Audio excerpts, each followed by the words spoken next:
Hey, everyone. Welcome to Locked On Lakers for Friday. Brian Kamenetsky, Andy Kamenetsky. The Lakers are wrapping up what has been a very, very strange and somewhat disappointing 2021. What is there to look forward to in 2022? Well, for starters, how about 4 games in a row the Lakers really need to win? We'll talk about all that and more coming up on Locked On Lakers. You are Locked On Lakers, your daily Los Angeles Lakers podcast. Part of the Locked On Podcast Network, your team every day.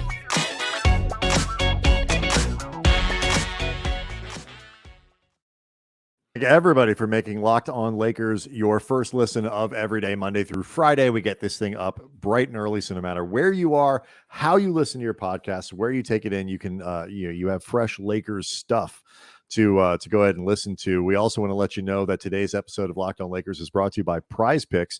Check out prizepicks.com and use the promo code NBA, or go to your app store and download the app today. Prize Picks is daily fantasy made easy.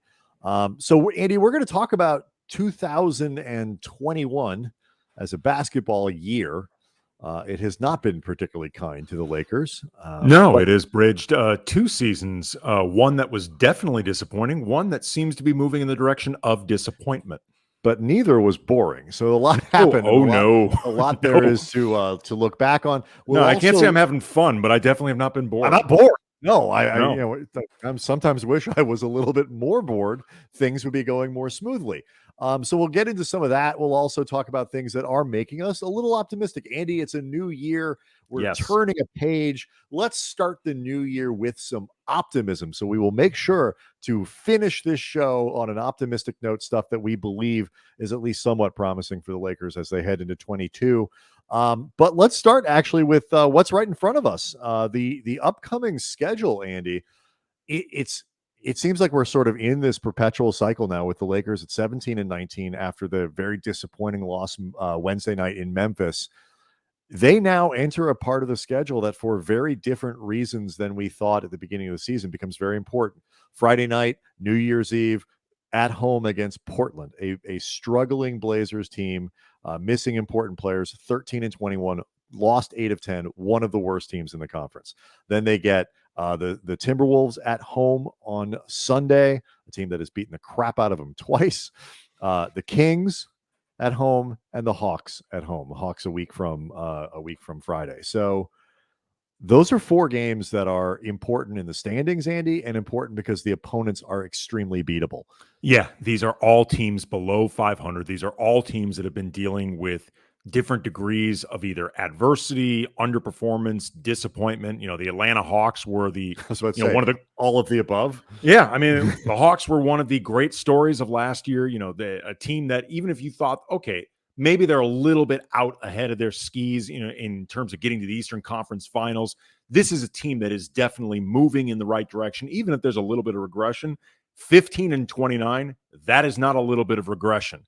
And, Sacramento is always a mess. The Timberwolves, even when things are going right, they never are. And Portland has no 15-19, the Hawks are. Excuse me, 15-19. I couldn't read my own writing. And Portland is, like I said, they're at a crossroads right now in terms of just big overarching questions with that organization. And as vulnerable as the Lakers are right now, these are 4 teams that can be beaten, and the Lakers absolutely have to beat them. Like 3-1 over that slate is really the minimum that you need to see in order to feel good about those next 4. Like, you've got to, this is a place they're at right now where every single legitimate opportunity matters so much. Yeah, and I look at that in terms of the standings. So the Western Conference has been incredibly cooperative in a lot of ways for the Lakers. Not in every way. Rigged league. Yeah, seriously.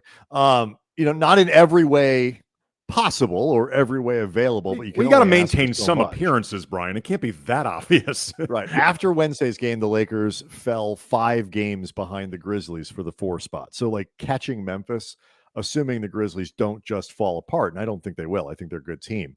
If anything, they ought to get better as the season goes along, and they continue to get players back, players healthy, and all, and just keep growing as a group. So for practical purposes, unless the Lakers do something that none of us is expecting, the 5 spot is probably as high as they can get. And they're only despite everything, they're only a game and a half behind Denver entering Thursday night's games, although a few of them already been canceled, for that 5th spot. One of them being Denver's. Yes. So they won't change much is my point. So when the Lakers take the floor against Portland is one of the few teams in the conference that is kind of way out of it right now. I mean, as much as a team can be. The Lakers have, that Minnesota game to me is incredibly intriguing because the Wolves are technically speaking in 9th, but are functionally in a 3-way tie with the Lakers and the Mavs. And, for 7, 8, 9. The gap between the Lakers and the Nuggets at the 5, I mentioned a game and a half. The gap between the Lakers and the Kings in 11, remember 11, Andy, that's when you're not even in the play-in anymore, is 2 games. So you got the Timberwolves who are behind them. You got the Kings who are behind them. You give up games to those teams. Not only are you pushing, tiebreakers, missing opportunities, all that stuff, you're falling behind the teams that are chasing you. And the more teams you give yourself that you have to jump over once things hopefully get going in the way that you want, the more open you leave yourself to a team getting hot, the Spurs getting hot, the Mavericks getting hot, the Clippers getting hot, whatever it might be, where you don't really control your own destiny here. And the Lakers, as much star power and you believe in LeBron, you don't want to be in a situation where you don't control your own destiny. I mean, have the Lakers felt like they've controlled anything this season? You know what I mean? Like even under the relative best circumstances the Lakers have faced this season, they have never felt firmly in control of anything. So I think if there's one thing we know we cannot count on, it's them being able to succeed under even less control. It's I'm sorry. Whatever relative control you can take of the season amidst everything that's been happening, you got to grab it, man. Like you have to treat this stuff with the type of urgency that we have occasionally seen this team play with, but not nearly enough on nearly a regular basis. And that's something that attitudinally just needs to change. And I think they're getting better at it. It's a mindset issue, I think, for everyone, people who follow the team, people who write about it, people who watch it, fans, players, people inside the organization, because these games are important. Like you look at, it's Sacramento, whatever. Like, these are games that you don't want to give away because you're expecting to, be a contender at the top of the conference. What if it costs you home court for all the way through the Western Conference? This is how we were thinking of these games, this stretch of schedule earlier in the season when you face bad teams. Now it's the reverse. Like, in that old scenario, it's the games against Denver, it's the games against Utah. Because those are the marquee ones that are going to be like the Western Conference Finals. It's a preview. Those ones matter more. Now it's the exact opposite. Memphis is disappointed because you gave away a game that the Lakers theoretically would be stealing in that situation. Second night of a back-to-back against a team that's higher up above them in the standings. When they play Utah in 6 or 7 games or whatever it is, that's the least important game in this stretch of schedule, because they shouldn't beat Utah. If they lose to Utah, it's not like that's expected right now. And it is just, to me, a fascinating indicator of where the team is as we head into the new year. Well, I mean, the good news in terms of where they're heading, and we can talk about that coming up out of the break, is they're actually starting to get more whole. And maybe come Friday against the Blazers, they're going to be as whole as they've been in quite some time. And while that is a positive, it also adds a very interesting wrinkle to the season. So we can talk about all of that. Yeah. Next. Laker fans, you've been hearing me tell you about Prize Picks for months. Have you signed up yet? Prize Picks is daily fantasy made easy. If you haven't checked it out yet, you're missing out. You're going to love this app for the NBA and for mixed sports pick'ems. Prize Picks has the best NBA DFS prop game on the market. Prize Picks offers more NBA props than any other DFS prop operator and offers them all the superstar players as well as bench players, only recording a handful of minutes each game. And Prize Picks, this is what's really fun. Beyond the fact that you can get 100% instant match for your deposit up to $100 if you use the promo code NBA. Prize Picks allows mixed sports entries. So you can go like the over on LeBron points combined with the under on Matthew Stafford passing yards. Like you can keep it weird. You can keep it fun. Like that's a really, really fun way to hopefully, win a little cash. So use the award-winning app on both the App Store and Google Play. Entries can be made in 60 seconds or less. It's that easy. Prize Picks, it's safe. They offer fast withdrawals. So go to prizepicks.com today. Use the promo code NBA. Go to the App Store, download the app. Prize Picks is daily fantasy made easy. If you're not playing Prize Picks, honestly, you don't know what you're missing. So, Andy, you mentioned it going into the break. The Lakers are getting some dudes back. Austin Reeves, Kent Bazemore, Trevor Ariza, all should be returning to the lineup, if not Friday night, certainly into the weekend and into next week. And this is a big deal for the Lakers because as we saw on Wednesday, they are leaning into some of these small lineups. And it's actually something I think we're going to touch on as the show goes on. But we're put in a position where guys like Carmelo Anthony had to play defensively in ways that they wouldn't want to, and really had to play more minutes than they would want to on the second night of a back-to-back when he wasn't playing well offensively, wasn't moving well defensively. Mostly just didn't have a lot of options.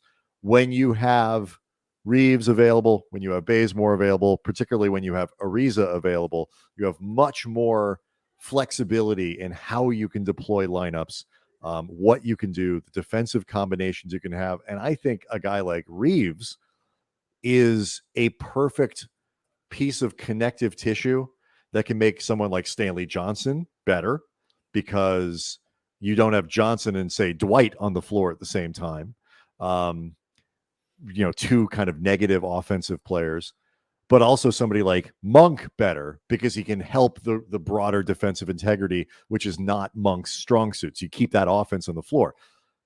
Ariza, I think, serves some of that as well. So like these are really important guys to get back just for creating optionality, a word we love here, and flexibility, and starting to put these pieces together with a small lineup in a way that makes sense. Yeah, I mean, what's really important for this team, as much as they are leaning into going smaller, and both of us have thought, before this season even began, much less when we actually saw it play out, that this is the direction they should be going in. But you need your relatively biggest players in order to allow yourself the most, options and credibility when you go smaller.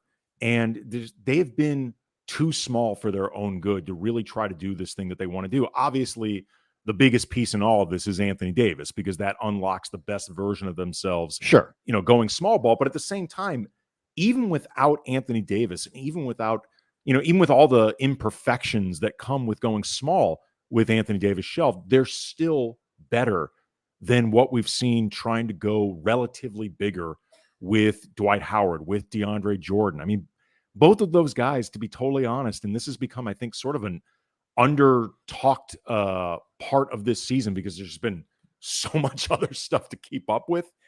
They're big men not named Anthony or Davis being borderline unplayable. Although Dwight, I will say Dwight played, I thought, pretty well on Wednesday. I mean, okay, he was, I think the game. I think he had a couple decent games before he went. But I mean, but DeAndre Jordan's had some decent. DeAndre Jordan, too. Right? But overall, both of them haven't played particularly well. I mean, and Dwight, even playing better, hasn't been great. Right. I mean, if you asked me which one I'd prefer to play if I have to choose between one, it's Dwight at this point. I used to think it was pretty irrelevant. I don't think it's a massive game changer, but I think you can make a more definitive case towards Dwight. If nothing else, I will break the tie with the guy who plays harder, and that's clearly Dwight. But it doesn't change the fact that neither one of them has been particularly effective at all. And at times, I think both of them have been borderline unplayable. This is something that would seem unfathomable to a lot of fans last season because of how controversial he was, even though you and I kept trying to tell people not as big deal as you think he is. The Lakers would have been way better off just keeping Andre Drummond than either one of these guys, and it's not even close. Yeah, and the return of these players obviously creates more opportunities for the coaching staff. Hopefully Frank Vogel back soon as well, to create lineups, to put different combinations together, but it's also going to squeeze some guys. And that could mean Avery Bradley. It could mean newbies like Darren Collison. I think somebody like Stanley Johnson is going to continue to play. It would be stunned at this point if he's not retained for the rest of the season. Which means someone's going to get cut. And we'll cross that bridge when they get there. The other guy that this is really intriguing, and we touched a little bit on it on Thursday's show in terms of the impact on his playing time and the impact on the team, is Talen Horton-Tucker. Yeah. Because his playing time is going to be impacted by the availability of Reeves, the availability of Ariza, the availability of Bazemore, should they choose to play him.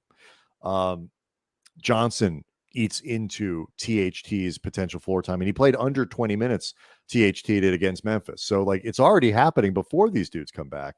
This creates, Andy, a real conundrum for the Lakers, to say the least. Indeed, Brian, because on one hand, the Lakers are in a place right now where they have to win every single game possible in front of them in order segment one of this episode. Yeah, just to stay alive for all the reasons we talked about earlier in the show and all the reasons that we've talked about this entire season, because they've been in, flailing in 500 2 games out of the 11 spot. It seems weird that they could miss it, but let's not screw around and find out. Right, exactly. So they don't have time to worry about considerations bigger than the game in front of them and getting that win if possible.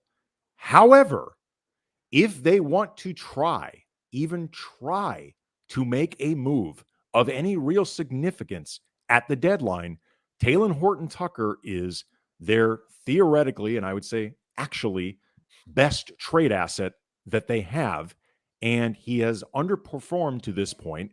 And if he starts losing minutes, he only becomes that much less valuable on the open market at the deadline. So what do you do there? It's catch-22, Brian. It's not good. It's not good.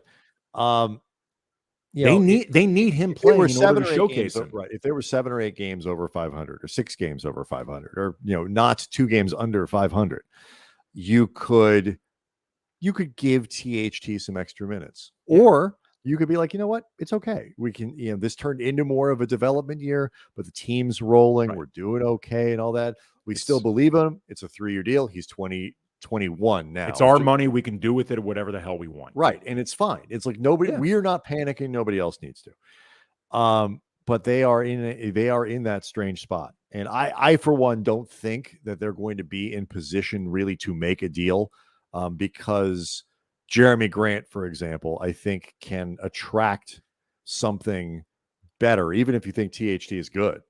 And I still think he's got plenty of potential. As do I. A guy like Grant can, I think, attract a better package than THT and Kendrick Nunn. It could be wrong. And you don't know when Jeremy Grant's going to be healthy anyway. Right.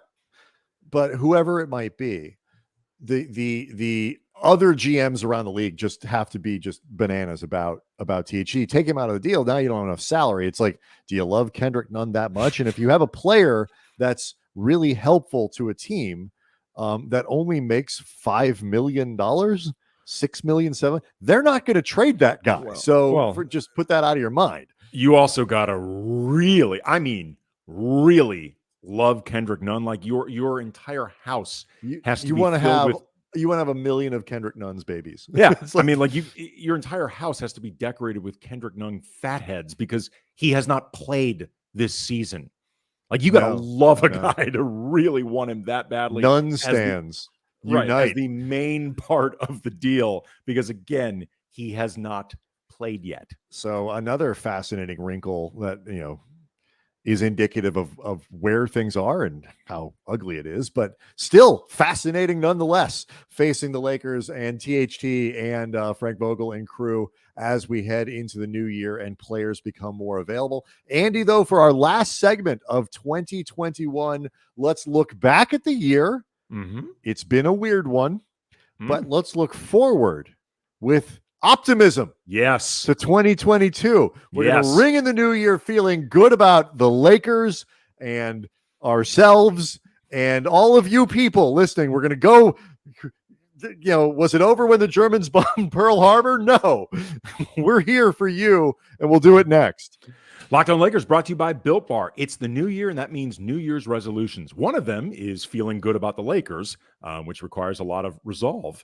But another one is getting fit or getting healthier, and Built Bar can be a part of that plan. Built Bar is the protein bar that tastes like a candy bar, even better than a candy bar. So if you want to eat healthy, but you don't want it to feel boring, like 3 weeks in, you're like, oh my God, just screw it, man. I'm just going to live fat. I'm going to lean into being fat. Where's my chocolate? Well, hey, Built Bars, they're covered in 100% chocolate. Most Built Bars contain 130 calories. That's it. Only 4 grams of sugar, 4 net carbs, but 17 grams of protein. You want that protein. So even if you're not a fan of working out, and let's be honest, nobody really likes it, you can at least eat something that tastes good and it is good for you. It's when you eat a Built Bar, it's almost like a workout, except let's be clear, it's not actually a workout. If you want the full effect, go work out. There's a lot of have to exercise. Yeah.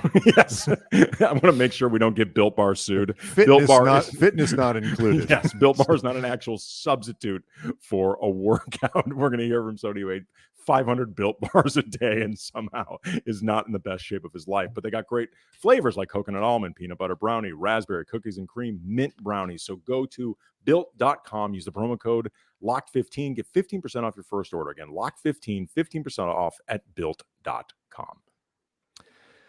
Let's look back, Andy, at what has been like. You and I covered, people don't know, we did post-game, pre and post-game for the Lakers at 710 ESPN, the Lakers flagship station in LA for radio during what people call the lean years.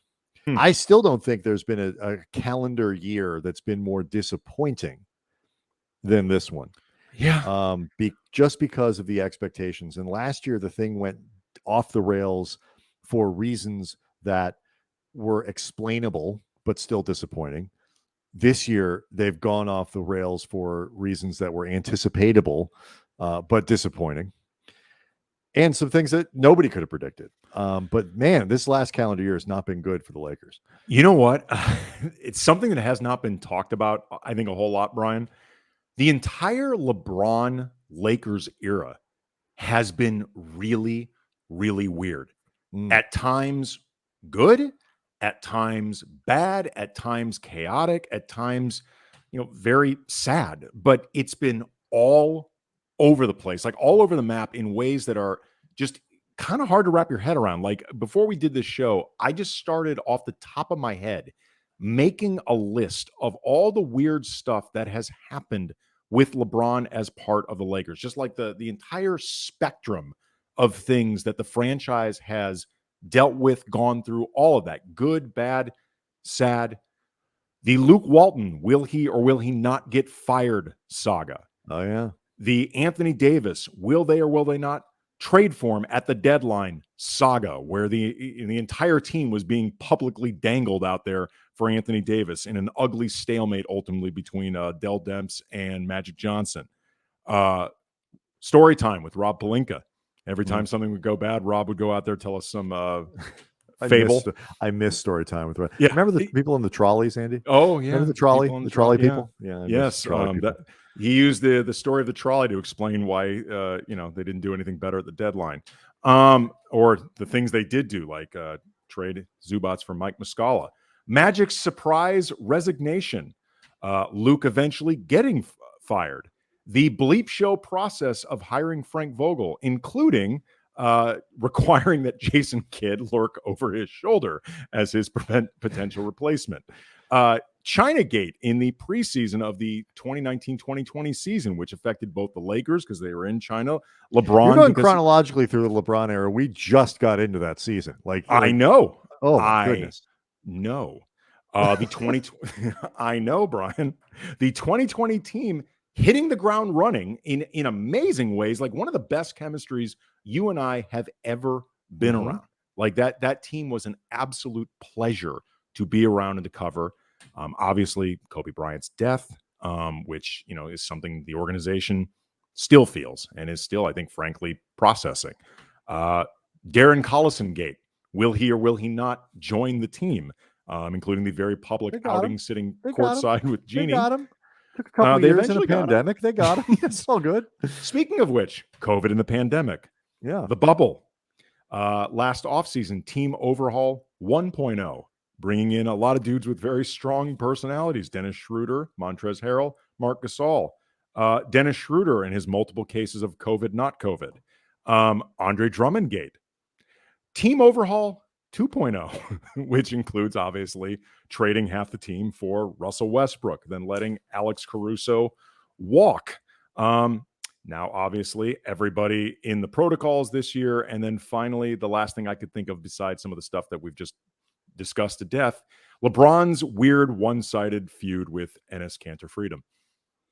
Yeah, that's an odd one. Yeah, a lot, I'm sure there's stuff that we're forgetting. And again, this please is off the top of my head. Leave it in the comments section. And then, again, that's not all this year, but it's the LeBron era, which you're right has been exceedingly odd. Yes. And it's going to remain that way unless they can turn things around. Certainly, the air of disappointment around it is going to get larger Ryan, if they can't turn. Oh, yeah, I'm sorry. The Buddy Hield trade that really never happened. Was. Well, I just figured that was a part of offseason makeover 2.0, but you're right. Well, sure, but I just wanted to clarify. Like, the Lakers had a deal so on the table that Kyle Kuzma thought he was going to Sacramento. Yes. Let's look forward to this year. Because look, we all are aware it's gonna be hard for the Lakers to climb higher than the 5th seed. It's gonna be, they are not going to fully realize what they could have been had they all stayed healthy and developed continuity. Like, there's certain things are off the table, but both of us believe that, all hope is not lost. They will get Anthony Davis back, presumably at some point, and the big three will play together, and they will go into the playoffs, presumably, with Russell Westbrook and LeBron James and Anthony Davis. And that is not a bad way to start if you can get guys kind of moving in the same direction and find some chemistry there. And with that in mind, Andy, let's think optimistically. What is something that you are looking forward to, that you kind of believe in, that could help propel the Lakers to what would now be a kind of surprising, we believe, level of success in the calendar year 2022? Well, actually, you already set up one, and this was something that I heard Zach Lowe point out on Thursday's Low Post podcast. LeBron, AD, Russell Westbrook playing without a center. They are plus 10 per 100 possessions, which is very good. Mm-hmm. And that is the way the Lakers ideally should play. And I think in less matchups or, availability, foul trouble, etc., means they can't, I think it is the way they're going to play. And that does provide some degree of hope for them moving forward. And we've said, actually, Brian, for all of the consternation over the different, crappiness of this season and all the different drama, those three together have actually had a lot of moments where they've looked pretty good. And we've seen at times it's felt like they were developing chemistry as a trio and starting to figure out how to play off each other. Mm-hmm. And then, like everything this season, they were not able to build on it. But again, small sample size theater, because there is no lineup that has a big sample size with this team at all. Right. And it's, there are all sure. other caveats, but that is something that does, and actually, frankly, has given me some degree of hope for the season, that the three of them together, you're still talking about three really talented guys, and it is a talent-driven league. And Russ as the third star is a very different thing than Russ in the situation where he's in now, where they need him to be, helping carry a team. And whether he's capable of it or not, stylistically can do it or not, it works.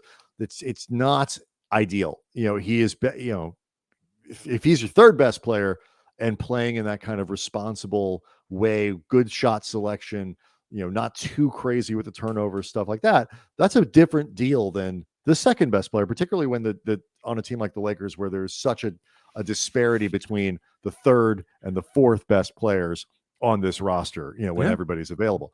I'm with you kind of on the way you're looking at this. And, you talked about the way they're going to play going forward. That to me is my piece of optimism. I feel like they finally have settled on an identity. And it is this centerless lineup. It is a big free, for the most part, lineup and attack. And the reason I think they've come to this was David Fizdale's answer after the Houston game, I believe it was, when Dwight didn't play at all, and obviously DJ as well. And he was asked about that going forward. And he's, all the platitudes and all the niceties and all that about both DJ and Dwight. And they're an important part of our team. And they're going to be matchups where they're really valuable. And which is true. Which is true. And we saw it on Wednesday because they didn't want LeBron leaning on Steven Adams for 40 minutes. Right.